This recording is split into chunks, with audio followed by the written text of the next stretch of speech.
এরপরে প্রশ্ন হলো, রমজান মাসে সময় কাটানোর জন্য টেলিভিশন দেখা, ক্যারাম বোর্ড, দাবা, লুডো খেলা যাবে কি না?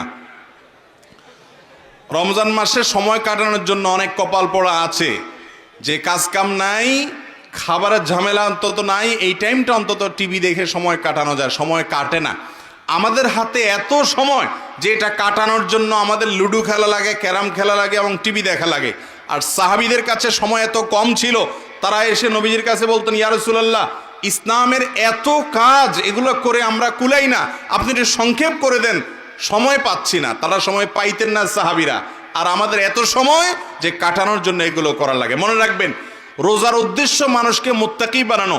যে ব্যক্তি রমজান রোজা রেখে টেলিভিশনে হারাম জিনিস দেখে, মোবাইলে হারাম জিনিস দেখে, এবং এই যে লুডো, দাবা যেগুলো খেলা হাদিসের আলোকে নিষিদ্ধ, এই সমস্ত খেলাধুলার মধ্যে যে ব্যক্তি সময় অপচয় করে, ওই ব্যক্তির রোজা উপবাস থাকা ছাড়া আর কিছুই নয়।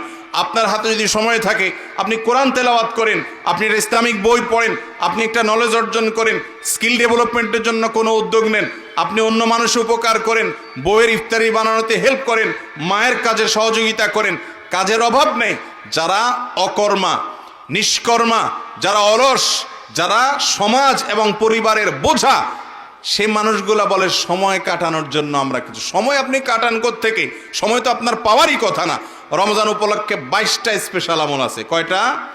22টা স্পেশাল আমল আছে হাদিসের আলোকে। রমজানের জন্য স্পেশাল এগুলো, কোরআন এবং হাদিসের আলোকে।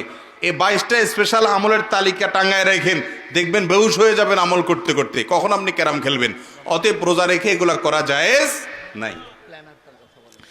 আমাদের আসুন্নাহ ফাউন্ডেশন থেকে আমরা একটা রমাদান প্ল্যানার বের করেছি। গত বছরও আলহামদুলিল্লাহ মাত্র 4 দিনে প্রায় 30,000 কপি, 26,000 কপি মানুষ টাকা দিয়ে নিয়েছে, আরও সব মিলিয়ে প্রায় 30,000 কপি আমরা মানুষকে দিয়েছি।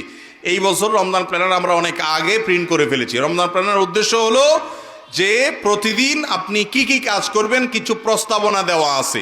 এগুলো হাদিস বানানোর কোনো বাতানো কোনো ফরম্যাট না, জাস্ট আপনাকে উৎসাহ দেওয়ার জন্য যে আজকে কতটুক তেলাওয়াত করছেন লিখে রাখেন, কয় ওয়াক্ত নামাজ জামাতের সাথে পড়েছেন লিখে রাখেন, সুন্নতগুলো ঠিকমতো পড়েছেন কিনা সেটা ঠিক দেন। এরপরে দিন শেষে নিজের হিসাব মেলান, আগের দিনের সাথে পরের দিনকে কম্পেয়ার করান। এভাবে হিসাব নিকাশ করলে, প্ল্যান ওয়াইজ আমল করলে আপনার রমাদানটা ভালো কাটবে। ওখানে দেখবেন যে দাবা খেলা আজকে হয়েছে কিনা, আপনি টেলিভিশন আজকে সব প্রোগ্রামগুলো দেখেছেন কিনা, ওইরকম কোনো গড় নাই। অতএব ওইটা এমনিতেই আপনার জীবন থেকে হারিয়ে যাবে ইনশাআল্লাহ। বিধায় রোজা রেখে এই কাজগুলো করা কি নাই? জায়েজ নাই। অনেক মানুষ আছেন এই কাজগুলো করে।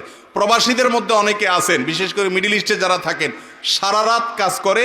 যেহেতু মিডল ইস্টে মানুষ রমজান রাত জেগে থাকে, দিনের বেলায় যেহেতু কোনো